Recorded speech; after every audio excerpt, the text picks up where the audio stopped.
ಕೇಂದ್ರ ಕೃಷಿ ಮತ್ತು ರೈತ ಕಲ್ಯಾಣ ಸಚಿವ ಶಿವರಾಜ್ ಸಿಂಗ್ ಚೌಹಾಣ್ ಅವರು ವಿವಿಧ ರಾಜ್ಯಗಳ ಕೃಷಿ ಸಚಿವರೊಂದಿಗೆ ನಡೆಸಿದ ಪರಾಮರ್ಶೆ ಸಭೆಯಲ್ಲಿ ರೈತರ ಹಿತರಕ್ಷಣೆಗಾಗಿ ಹಲವು ನಿರ್ದೇಶನಗಳನ್ನು ನೀಡಿದ್ದಾರೆ. ದೇಶದ 19 ರಾಜ್ಯಗಳಲ್ಲಿ ಇದುವರೆಗೆ ಒಟ್ಟು 9.25 ಕೋಟಿ ರೈತ ಗುರುತಿನ ಚೀಟಿಗಳನ್ನು ಸೃಜಿಸಲಾಗಿದೆ. ಬೆಳೆ ಖರೀದಿ ಕೇಂದ್ರಗಳಲ್ಲಿ ರೈತರ ನೋಂದಣಿಯನ್ನು ಆಧಾರ್ ಲಿಂಕ್ಡ್ ಪೋರ್ಟಲ್ಗಳ ಮೂಲಕ ಮಾಡಬೇಕು. ಅಲ್ಲದೆ ಬಯೋಮೆಟ್ರಿಕ್ ಅಥವಾ ಮುಖ ಗುರುತಿಸುವಿಕೆಯನ್ನು ಕಡ್ಡಾಯಗೊಳಿಸುವಂತೆ ಸೂಚಿಸಿದರು.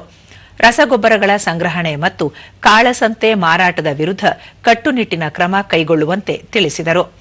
ರೈತರಿಗೆ ತಮ್ಮ ಉತ್ಪನ್ನಗಳಿಗೆ ನ್ಯಾಯಯುತ ಬೆಲೆ ಸಿಗಬೇಕು ಮತ್ತು ಖರೀದಿ ಪ್ರಕ್ರಿಯೆಯು ನೇರವಾಗಿ ರೈತರಿಂದಲೇ ನಡೆಯಬೇಕು.